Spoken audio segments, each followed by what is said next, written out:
que en nuestra mente son necesarias para calmar nuestras preguntas internas. Oye, Jerry, mencionabas la parte del emprendimiento.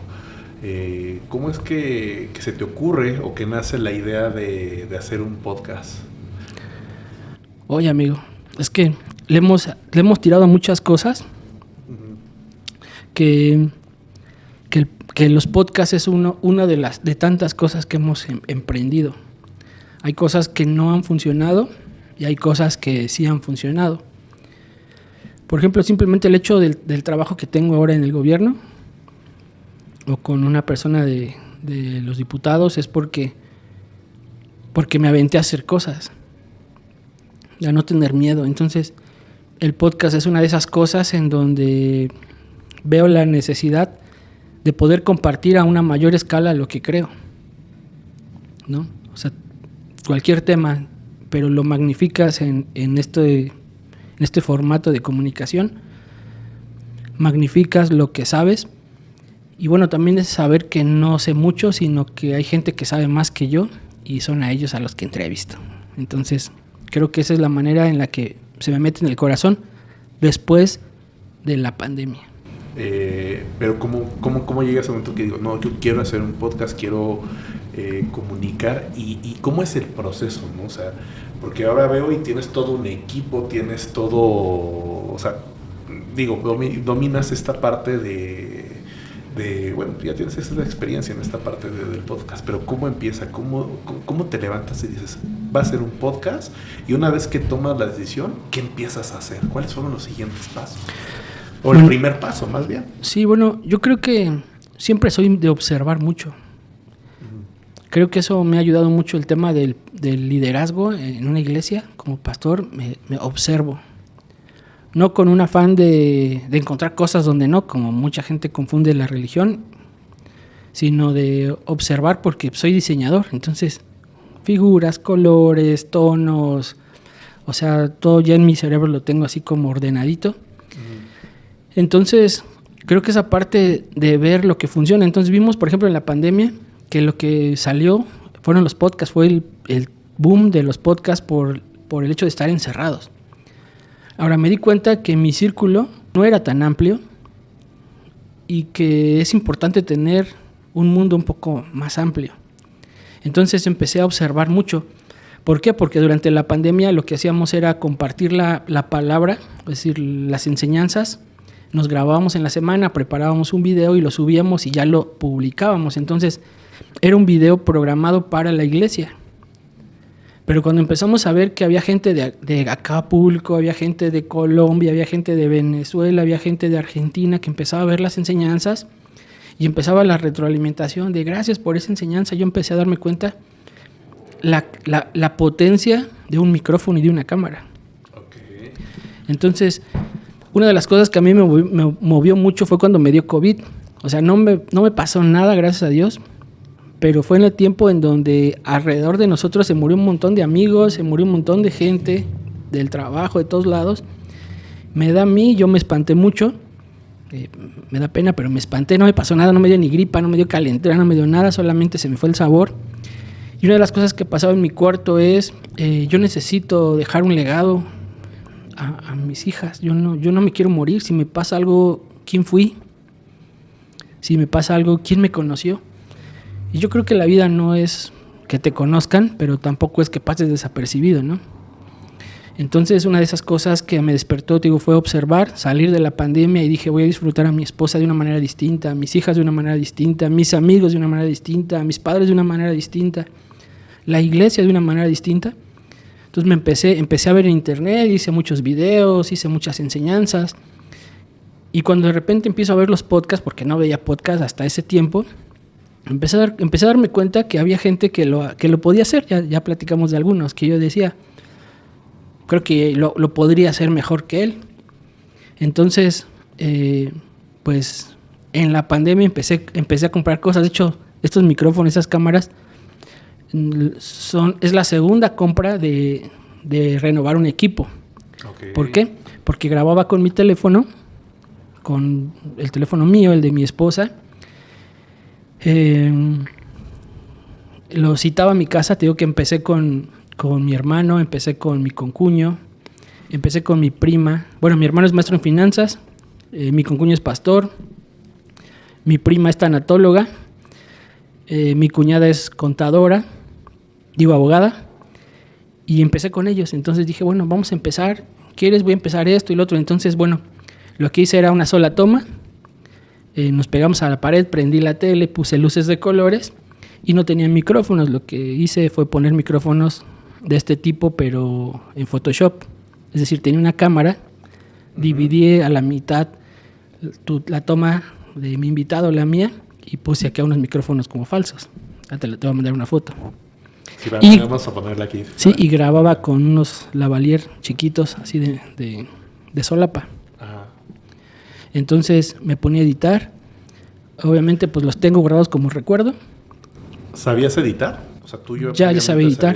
¿Por qué? Porque en la pandemia editamos las prédicas durante muchos. ¿Pero ahí fue cuando aprendiste o sí, previamente? Bueno, ya medio sabía, pero en los 2-3 años de pandemia me hice casi 200 enseñanzas, entonces todas las subí a internet. Entonces, ¿qué hacíamos? El intro, poníamos un contador, poníamos música, me grababa con 1 o 2 tomas, entonces empecé a practicar todo esto. Bueno, déjeme regreso un poquito, ¿no? Uh-huh. O sea, ya tenías la idea, viste a estas personas, dices, yo creo que, yo identifico, me lo comentabas, uh-huh, que ellos no tuvieron miedo y que esa fue la única razón por la que ellos tienen este sí, éxito, no tuvieron miedo. Creo que lo puedo hacer igual o mejor.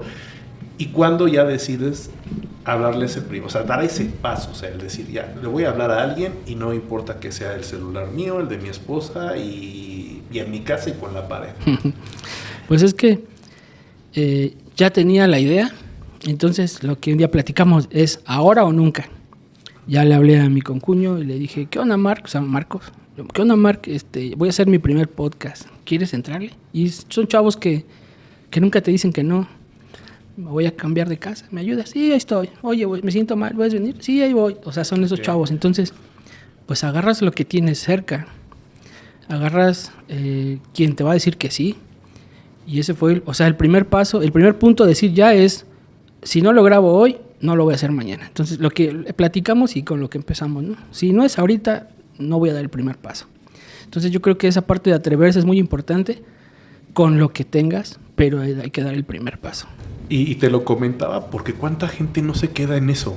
O sea, justamente se queda aquí y ya nada más le faltó dar ese primer paso, ¿no? Por eso te lo preguntaba, ¿no? Uh-huh. Y lo sorprendente de la historia, ¿no? Es 2 celulares y edito los micrófonos, ¿no? Pero sí, empiezo. Lo que pasa que te digo que yo creo que la infancia que tuve o la adolescencia que tuve me ayuda a que no me da miedo. O sea, no peleaba porque me gustaba, peleaba porque sentía que necesitaba defenderme. Muchas veces me molestaban y yo dije, si no paro la bronca aquí, me voy a vivir esto todos los días. Entonces era de dejar mi mochilita y regresarme. Ese era como que el modo de solucionar muchas cosas. Entonces, en el tema de este tema de emprender el podcast es quitarme mi pena, quitarme mis limitantes porque tengo muchas, pero el hecho de decir hoy lo tengo que hacer porque si no esto no va a cambiar, es el punto en donde creo que mucha gente se queda, ¿no? Entonces creo que todo eso formó mi carácter, aunque tenga miedo me lo tengo que enfrentar y más en un proyecto en donde sabes que puede tener mucho futuro, esa parte en donde o lo arreglamos ahorita o no va a pasar. Ok, ¿y cómo viviste? O sea, ¿fue tu concuño? El primero. El primero. ¿Lo subes luego? Sí, luego. Y a ver, cuéntame cómo estuvo, qué fue lo que fue pasando después de ese primer capítulo, los subsecuentes y esa evolución, ¿no? O sea, de que primero fue familiares y cuándo das el salto a otra persona que no sea familiar. Bueno, creo que la parte en donde le hablo al Marc es pues que te da la confianza, ¿no? Empecé con Marcos, luego con mis hermanos, luego con mi prima. Y ya cuando brinqué, por ejemplo, con mi hermano, bueno, desde mi prima la tanatóloga, o sea, cosas muy interesantes acerca del poder desprenderte de una persona, desprenderte de un trabajo. Empecé a cambiar mi mente, a decir esto se puede. Y digo, ahorita estamos como en ese en esa transición de hacer otro tipo de contenido, pero la parte es decir, cada proyecto o cada video que suba, tengo que ir mejorándolo. O sea, ese es el proceso. Voy a subir el primero, no creo que esté listo, creo que le falta. Pero me dijo mi esposa, si no subes no vas a mejorar el siguiente, nunca vas a estar listo. Y eso me hizo también como clic de decir, tengo que empezar con esto porque tengo que ir viendo la evolución de esto. Si no damos el primer paso, no vemos la evolución para poder ir al segundo paso. Entonces, el primer podcast, pues estoy todo así encorvado, tengo mucha pena, ¿no? Tengo que estar parchando muchas cosas. Ahorita, bueno, ya no parcho muchas cosas de las que digo, más bien algunas muletillas. ¿A qué te refieres con parchar justamente? Pues algunas tomas en donde, pues te digo que es algo todo raro, donde pues no estás acostumbrado a hablar a la cámara. Ahorita, bueno, pues ya es un poquito más común hablar a cámaras, pues ya llevo casi 70 podcasts y 20 y tantos con el otro podcast del Púlpito. Pero bueno, tú vas viendo la evolución desde que te animas a subir el primer video. Después subes el primer video y te das cuenta que tienes errores y los tienes que mejorar. ¿En qué plataforma subiste este primer video? En YouTube. ¿Así tal cual? Tal cual. Ahí era donde subías los videos, tus primeros videos de... Sí, de hecho ahí están. No los vean, pero ahí están. No, más bien hay que verlos, ¿no? Sí, velos. Están curiosos porque te digo, la postura, la modulación de la voz, las preguntas, todo ha evolucionado porque he aprendido un poco, pero si no subes el primero, yo siempre insisto, no avanzas. O sea, de repente hice el primero, lo subí, a la siguiente traté de corregir mi postura, el siguiente traté de hacer otro tipo de preguntas, el cuarto ya vino mi cuñada, es abogada, y ya le pregunté otro tipo de preguntas. El quinto episodio, me acuerdo que es un ingeniero, Rubén López, es ganador de 5 Grammys. Órale. Se me ocurrió escribirle. ¿Lo conocías previamente? No, bueno, lo conocía de vista, lo conocía por el medio, sabía quién era, pero me animé a escribirle. Okay. Te digo que son esas partes en donde pues tengo que hacerlo porque si no lo voy a lograr. Entonces fue de escribirle por Instagram y enseguida me contestó, me puso, brother, claro que sí, será un honor para mí. Yo dije, un honor, pues es un ganador de 5 Grammys, 2 americanos y latinos. Es el ingeniero de Sony Music, es ingeniero de Thalía, ingeniero de Ricky Martin, de Juan, es el ingeniero de los más grandes que hay de audio, productor, y me dijo que sí. Entonces, bueno, eso fue por Zoom, porque él es trasplantado de hígado. Okay. Y no podía salir en la pandemia, entonces me dijo, lo que quieras en línea. Pues ahí preparando el Zoom, preparando el fondo, traté de hacer algo distinto. Y bueno, fue mi primera entrevista ya en otro nivel, no cercano, sino alguien ya profesional. Y a ver, cuéntame, ese primer video que subes en YouTube, uh-huh, ¿cuántas vistas tuvo? ¿Cómo te sentiste? ¿Tuvo comentarios? Cuéntanos qué pasa en toda esta experiencia de que subes el primero. ¿Qué esperabas? ¿Qué fue la realidad? Bueno, realmente no esperaba lo que pasó, nada. Lo compartimos con mi pequeño circulito. La gente que nos conocía de niño se lo mandé a mis tías, a los primos, poca gente me respondió. ¿Se los mandaste por WhatsApp? Se los mandaba por WhatsApp, se copiaba el link y se los mandaba. Okay. Gente que vio el podcast, mi cuñado lo compartió también y bueno, hice un poquito de ruido. Me comentaron, padrísima idea, qué padre, anécdotas, porque contamos anécdotas de cuando íbamos a tocar, cuando él me llevó a tocar. Entonces, como que ese mundito se lo hicimos saber a muchos lados. Tuvimos anécdotas en donde un día nos hicieron brujería en nuestras primeras tocadas, por ejemplo. Encontramos muñequitos de vudú en donde nos hospedaron en un pueblo donde mataban cristianos. Fuimos a tocar ahí y, por ejemplo, platicamos. ¿Se puede saber el pueblo o al menos el estado? Sí, creo que es Chautla.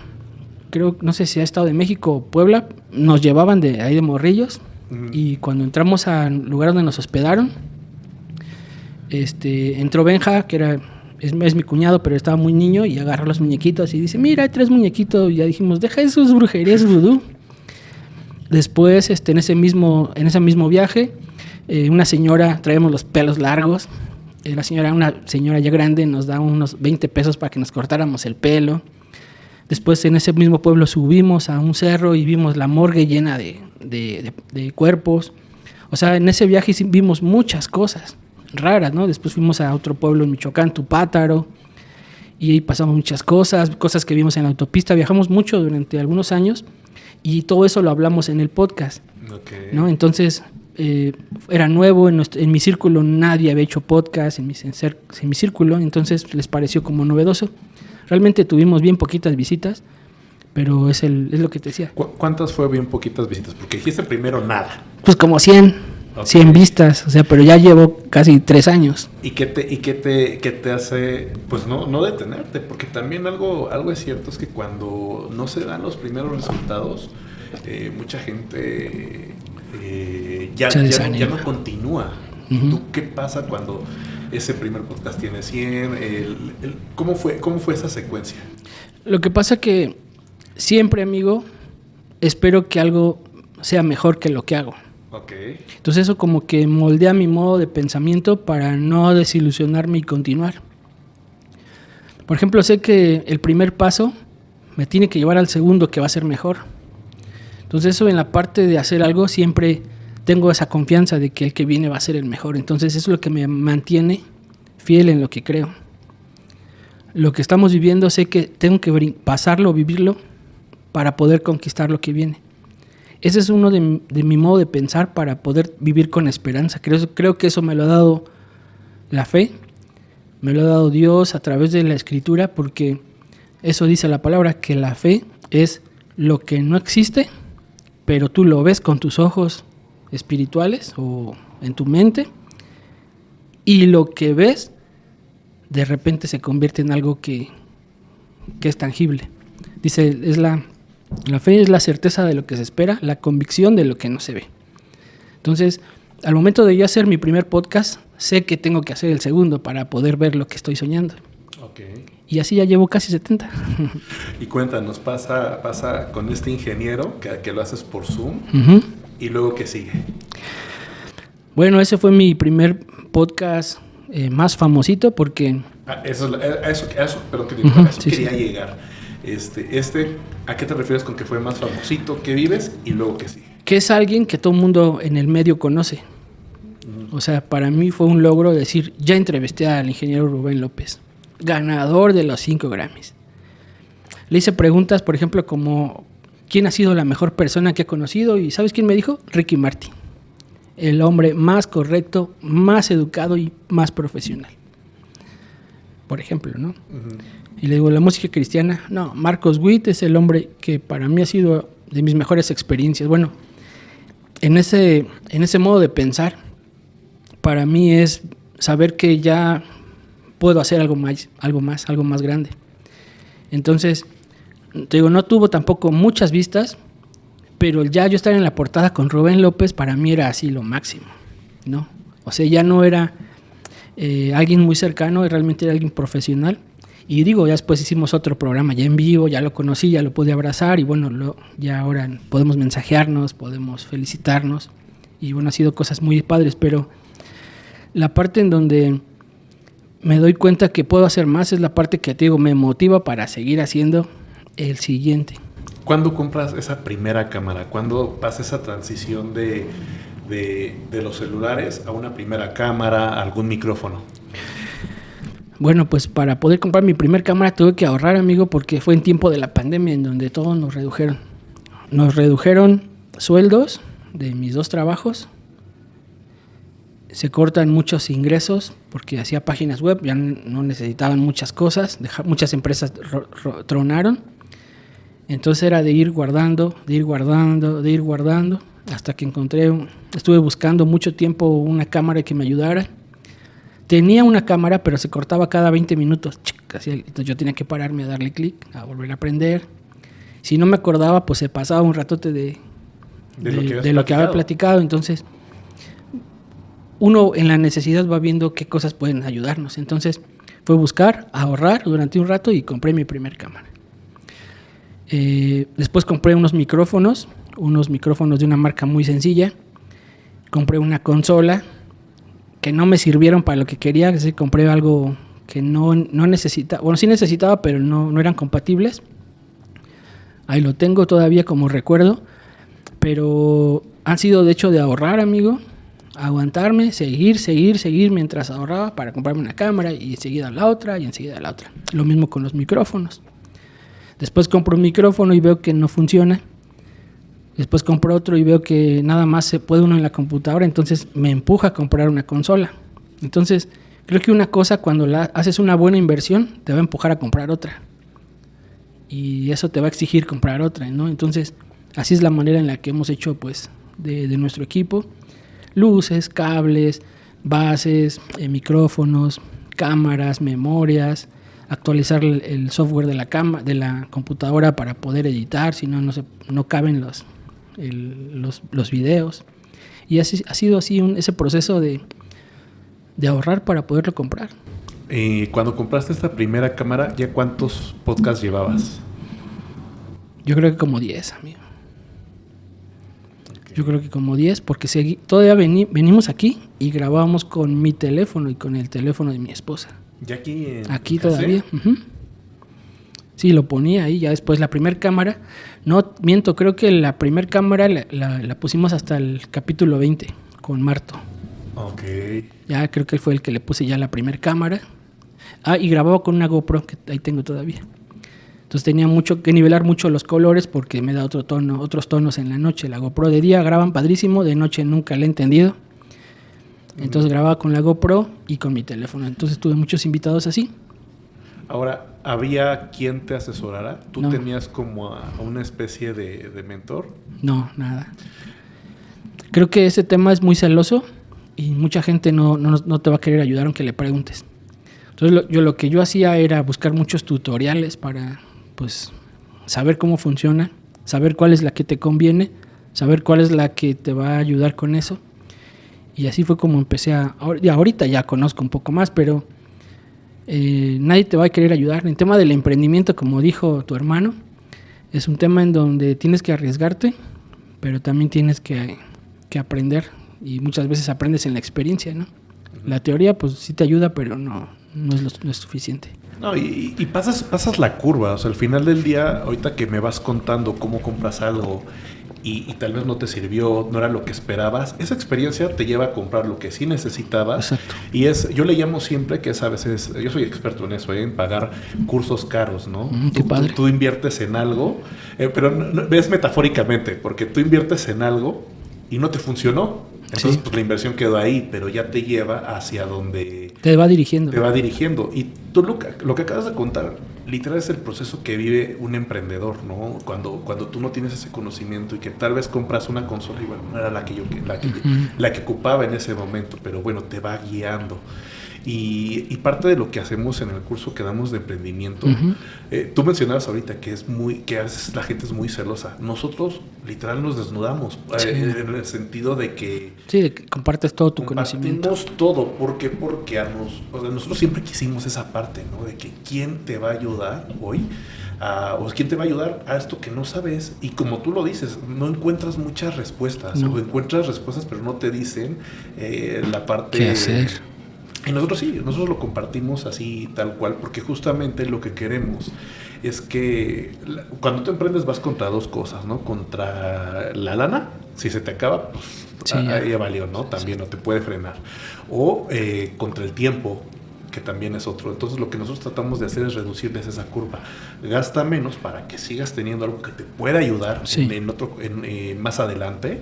Y la segunda es el tiempo, ¿no? O sea, ¿qué hubiera pasado si tú hubieras sabido cuáles eran las herramientas correctas, ¿no? Porque ¿qué te pasaba cuando decías, compré esto, me gasté mi lana aquí y no es el que necesito? ¿Cuánto tiempo tenías que esperar? Para volver a ahorrar. Para volver a ahorrar y comprar lo que necesitabas. ¿Cuántos capítulos te retrasaba esa parte, ¿no? Entonces eso es algo que es también la parte bonita de emprender, ¿no? Y de experiencia y cómo te va forjando esa experiencias. Y sobre todo que así es, ¿no? O sea, uno piensa que que van a llegar esos frutos de inmediato, pero tú lo acabas de decir, ¿no? Bueno, o sea, hoy lo estoy haciendo con lo que tengo, pero sé que me falta una cámara. Entonces tal vez te llega ese primer recurso y se va en la cámara. Y otra vez estas tablas. Y Sí. es de paciencia y de resistencia, ¿no? De resistencia. Ok, ahora necesito, ya me llegó esto, pero híjole, quisiera comprarme, no sé, invitar a mi esposa a cenar, pero bueno, la consola. Sí. Entonces, otra vez, y es un tema de mucha resistencia, pero que yo creo que la parte donde se va aprendiendo y te va forjando es algo también único, ¿no? Algo Sí. que sí te da una experiencia, yo creo que o sea, aprendes en poco tiempo lo que en otro lado, sin hacer ese esfuerzo, sin hacer esos sacrificios, podrías tal vez aprender en un tiempo mayor, ¿no? Entonces es algo que esa es una de las grandes ventajas, que al principio uno lo ve como que, no, ¿por qué me pasa eso? Y no lo quiere vivir, No. pero ya que lo vives y ya que lo tienes como experiencia y que te ayuda, como tú lo mencionabas, al siguiente capítulo yo ya mejoraba en esto y en esto, eso te va ayudando a evolucionar y a ser mejor en lo que Sí. sea que tú estés haciendo, ¿no? Sí. Es como yo lo veo, ¿no? ¿Y cuándo fue ese primer capítulo que se viraliza? ¿Y qué sentiste cuando ya dijiste, oye, este tuvo X número de reproducciones? Sí, agarró. Ajá. Fue un podcast donde invité a un pastor que es misionero.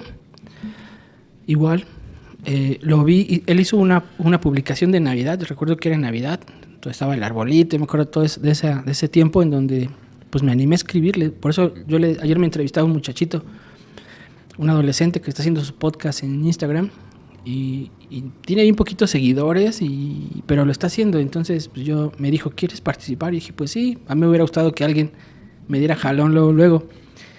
Y no porque yo sea tan famoso o algo, pero por lo menos ya le llevo 70 capítulos de ventaja, ¿no?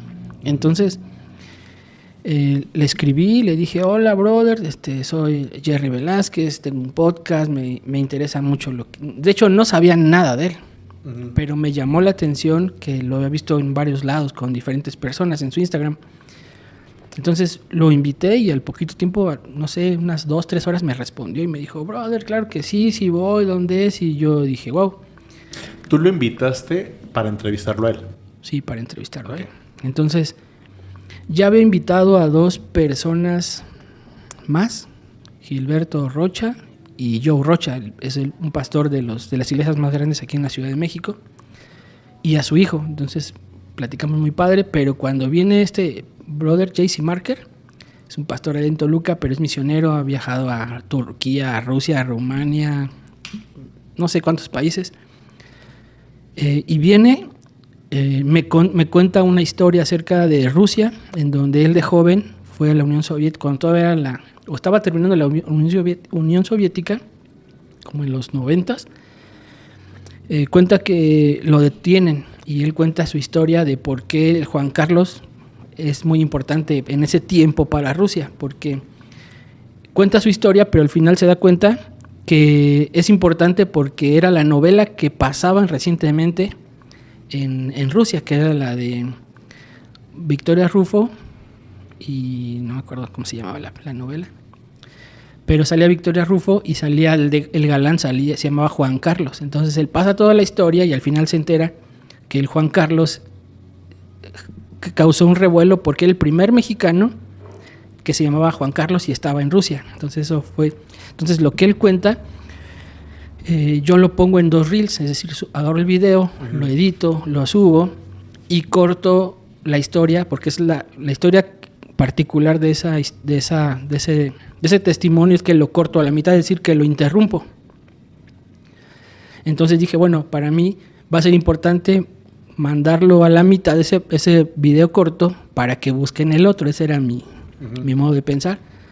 Entonces cuando subo el primero, pues nadie lo peló.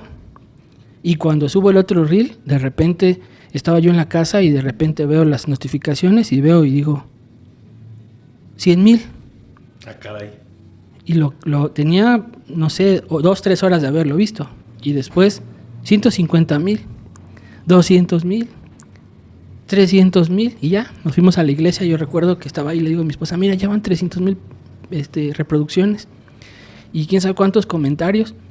Y cuando terminamos el servicio de la iglesia, ya vi que tenía 1,5 millones de reproducciones y notificaciones, un montón de notificaciones. Entonces, bueno, pues ese video duró como un mes o más así viral, juntó como como 1,5 millones, no, como 15 millones de reproducciones. ¿El reel o el podcast? El video, no, el video. Okay. El video en Facebook, pero ese video me mandó un montón de vistas a YouTube. Se cuenta que un video te manda otro porque la gente buscó el video completo, entonces sí. Lo empezó a buscar y se hizo viral mi video. Ese fue mi primer video viral, donde tiene creo ya ahorita como 16, 17 millones de reproducciones. Entonces, para mí es uno de los aciertos más grandes haber invitado a Jaycee, que hicimos muchos, 3 o 4 capítulos más. Muy interesantes, no han tenido la relevancia que me gustaría tener, pero están increíbles los podcasts. Pero bueno, para mí fue una sorpresa y estamos pues trabajando en que suceda otra vez ese fenómeno de tener miles de visitas o millones de visitas en unas horas. ¿Recuerdas qué número de podcast fue? Sí, como el 14, creo. Okay. Como el 14. ¿Y cómo te sentiste después? ¿Anteriormente no habías tenido alguna vez ese número de notificación? No. ¿Y cómo lo vives? ¿Cómo lo sentiste? Pues me dio mucha esperanza. Por eso te digo que siempre es el hecho de saber que el siguiente es el bueno. Okay. Porque esto de saber qué video se va a hacer viral, eso nadie lo sabe. O sea, realmente nadie sabe el video que se va a hacer viral. Entonces, por ejemplo, ahorita hay un video en YouTube donde es un reel en YouTube de Marto y ya lo subí hace como 2-3 meses y ahorita tiene casi 60,000 reproducciones pero esta semana. Okay. O sea, lo que subas en un momento se va a levantar otra vez. Es que yo vi 2 de Marto que son muy, muy buenos. Uno es donde habla de su paternidad y de cómo llega a su paternidad. Sí. Y otro cuando... no, me lo contaste tú, de cuando lo abrazan a él, ¿no? Que también está muy sí, interesante. Muy fuerte. ¿Cuál fue el que se viralizó? Es que los dos han sido muy buenos. Los dos tienen bastantes reproducciones. Porque uno cuenta cómo la religiosidad de sus papás lo hicieron desilusionarse de lo que no conocía, porque realmente se hartó de la religión, pero no conocía el tema a Dios. Y el siguiente hablamos de la música. Cómo contrapuntear la música, por eso es que su música es un poco espanta a la iglesia, pero no es música para la iglesia, es música para fuera de la iglesia. Okay. Entonces esos 2 videos han sido muy interesantes porque cuentan muchas historias. Por ejemplo, ese video de Marto también se hizo viral porque cuenta una anécdota de cuando visitó la cárcel. Entonces hago los cortos de varios reels o varios videos cortos y hay una escena en donde dice que él vio cómo tiran un ponche en la cárcel. Entonces, él se da cuenta que una persona está llorando y le pregunta, ¿pero qué pasó? Si nada más es un ponche. Y ya cuenta la historia de que la persona dice, es que nosotros estuvimos metiendo fruta por mucho tiempo para poderte ofrecer un ponche. Lo calentábamos con un tabique y con una resistencia y este menso así dice, y este menso lo tira. Entonces cuenta esa historia y de repente empezó mucha gente a compartir, pum, pum, pum, pum, pum, pum. Y es algo que él me ha dicho ese podcast hasta la fecha la gente lo ve y me invitan por ese podcast, porque él canta, hace conciertos. Entonces ha sido un podcast, no solamente es beneficio para mí, sino es proyección para la gente que entrevisto. Mucha gente no lo entiende, incluso gente que entrevistamos no comparte su mismo video, pero es proyección para ellos mismos y la gente no lo entiende. Ok. Y después, ¿cómo sigues? ¿Cómo sigues buscando? Cuéntame a esa persona que jamás creíste que ibas a entrevistar y cómo llegó. Bueno, han sido... Bueno, no son muchos, pero el más es el maestro Álvaro López. Es uno de los mejores bateristas de México, si no es que del mundo.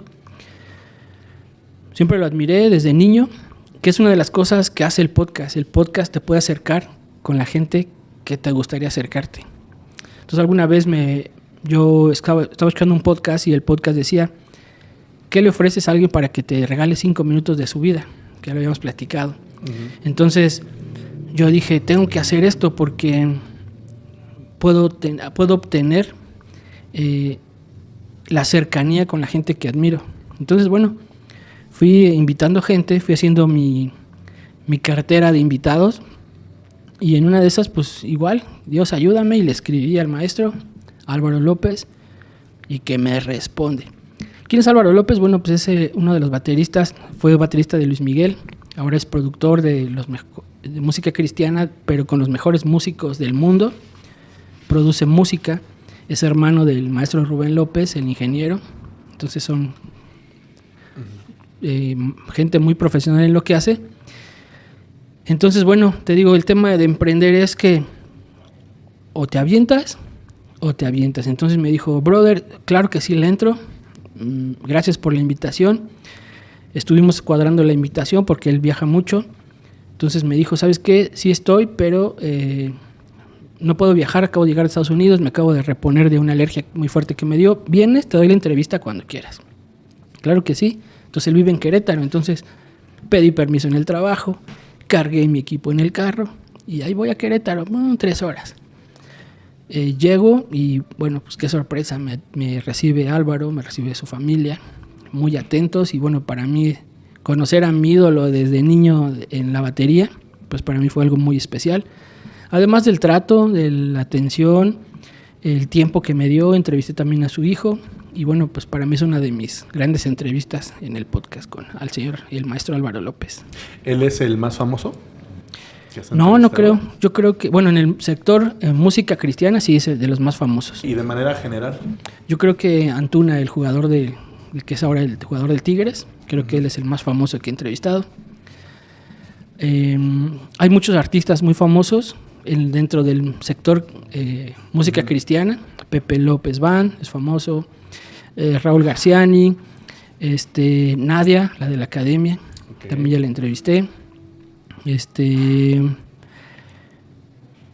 Hay muchas bandas, Sonus, o sea, hay muchas bandas de la música cristiana que sí se conocen. Entonces, bueno, en este medio ya estoy como abarcando a la gente más. ¿Y por qué te lo preguntaba? Es porque yo creo que todos a los que entrevistas son importantes y todos te dejan algo, ¿no? Sí, pero mucho. Hoy tú has sembrado muchas semillas en mí, Ay, amigo, gracias. En esta plática.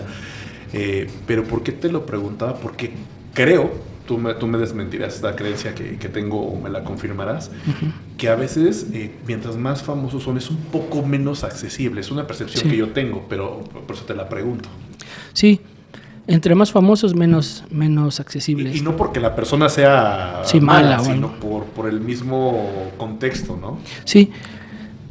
Yo creo que se van abriendo, yo creo que esas puertas cada vez es más cerca.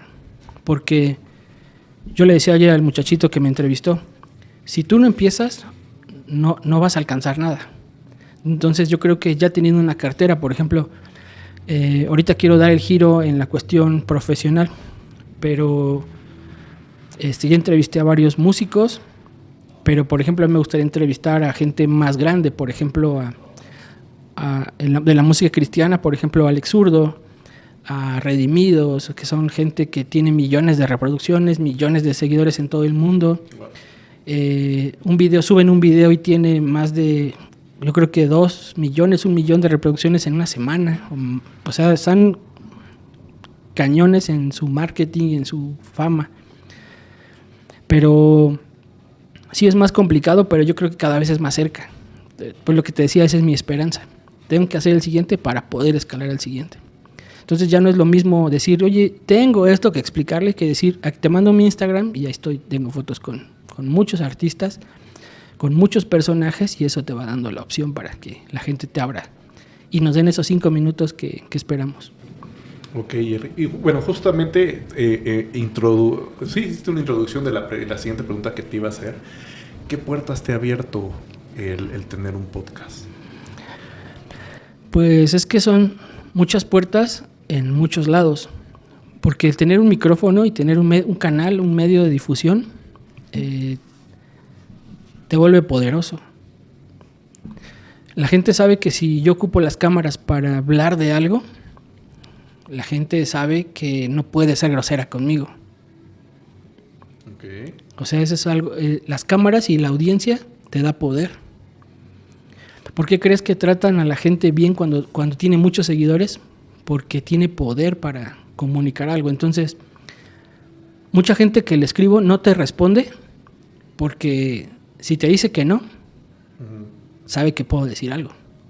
La gente que hay algunas malas experiencias te puede decir, te puede darte el capotazo, como comúnmente se dice, porque sabe que tienes unas cámaras y tienes un micrófono y te conoce mucha gente. Al fin de cuentas, en el mundo, la vida da vueltas. Entonces, las puertas que te abre la comunicación son muchas, porque te permiten acercarte a gente. Entonces, si ahorita yo le digo a un diputado, un senador, ¿puedo entrevistarlo? O no te contesta o te dice sí. ¿Por qué? Porque tienes el poder de las cámaras y de una audiencia. Entonces, ahorita lo inmediato es que, por ejemplo, hace poco me invitaron a un evento que tiene un costo y me dieron un lugar preferencial. Es decir, me invitaron como influencer y así como de, gracias, qué amables. Asistí a ese lugar para ver cómo funcionaba y realmente el acceso, pásale, ahorita te ponemos un lugar, hay café, hay galletas, puedes disfrutar de todas las áreas, puedes esto, y entonces vas tomando importancia, no porque la merezcas, pero el hecho de tener cámaras enfrente, amigo, te da mucho poder. Entonces yo creo que las puertas más grandes es que te abre accesos a donde tú los pidas. Ya no es lo mismo decirte no cuando no tienes nada a decirte no cuando tienes una audiencia. Entonces, en Facebook ya tengo casi 80,000 seguidores. En 4 años apenas me apareció, 4 años en Facebook. Alguien me decía, es que tengo 200,000 seguidores. Y le dije, sí, pero en 11 años. Yo tengo 74 en 3 años. Okay. O sea, si hacemos una suma o un balance, pues yo voy muy arriba de mucha gente porque lo he hecho, ha pasado rápido, vaya. Entonces, creo que las puertas son la atención de la gente. Entonces, por ejemplo, hay invitaciones a dar conferencias de lo que creo. Entonces se me han abierto muchas puertas, muchas invitaciones también a dar conferencias, a congresos, a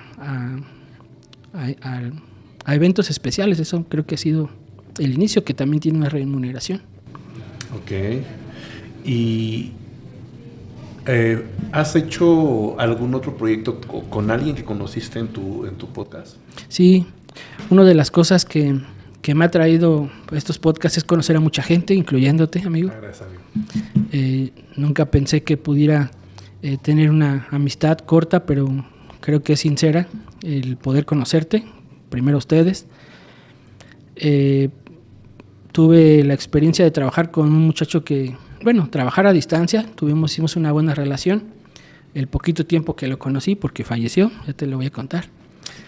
Y bueno, con Marto, igual lo invité, hicimos clic, nos caímos bien y ahorita tenemos un proyecto que se llama El Púlpito Podcast. Es otro podcast con un formato distinto, pero nos ha ido muy bien, ha estado avanzando muy, muy rápido y también otro tipo de proyección. Ok, ahora tocando esa parte, me gustaría que nos platicaras cómo viviste esa parte, ¿no? Con alguien que conoces en tu podcast, que es un buen podcast, que es una historia interesante, yo lo vi, es una historia interesante, y después pues te enteras de que esa persona que entrevistaste falleció y que bueno, creo que como comentas ahorita, ¿no? Estabas ya haciendo algunas otras. Creo que sí me pegó mucho a Francisco Gastelum. Igual lo conocí en una manera circunstancial, en donde la gente que lo invita, la verdad es que no le dio mucha importancia, lo vi en su silla de ruedas, pero hablaba de un tema muy, muy interesante, que era una telefonía que él había comprado. Entonces a mí me causó curiosidad por él, por lo que hacía, entonces lo invité. Al principio nos dio como el avionazo, después me habló y me dijo, sí voy. Lo recibimos, platicamos de cosas que él solamente sabe, yo no me consta, pero él me platicó cosas, me hizo muy interesante. Cuando hablamos de emprendedor, porque él era un emprendedor, me contaba cosas muy padres, muchas anécdotas, muchas cosas que realmente uno sabe del tema del emprendedurismo, del emprendimiento. Y bueno, de ahí me ofreció algunos proyectos en donde empecé a dibujar para él en su proyecto de la telefonía. Empecé a hacerle su imagen corporativa, la imagen de algunos productos, sus publicaciones. Bueno, ahí estuvimos haciendo algunas cosas para él con algunas personas o más personas, donde conocí también a otras personas muy buena onda, muy lindas. Y de repente me llamaba, de repente me hablaba y me decía, oye, me siento muy mal. Y yo, ¿pero qué tienes? No, es que me duele mucho mi cadera y híjoles, pues no sé qué hacer. Y me colgaba y yo lo veía que sufría mucho como persona.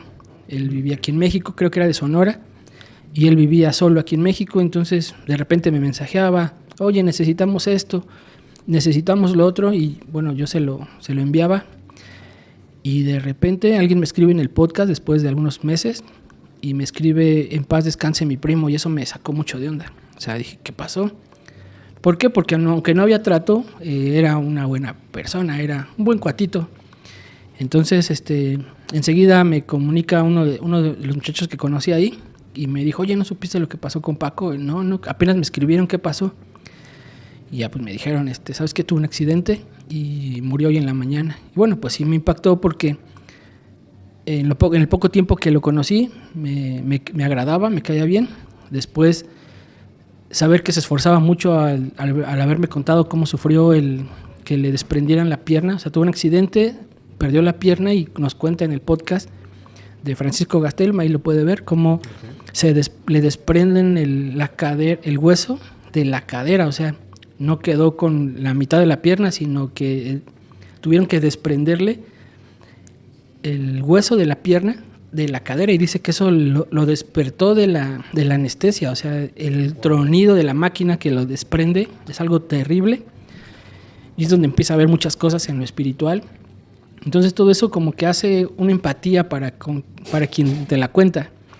Entonces al momento de saber que él existía, que él estaba echando ganas, que iba a ver a sus hijas, y de repente saber que pierde la vida en un accidente, sí fue así como duro, sí me pegó. Digo, no tenía mucha relación con él, ni mucho contacto, pero sí es algo que te impresiona saber que alguien con el que platicaste, pues ya no está de una manera un poco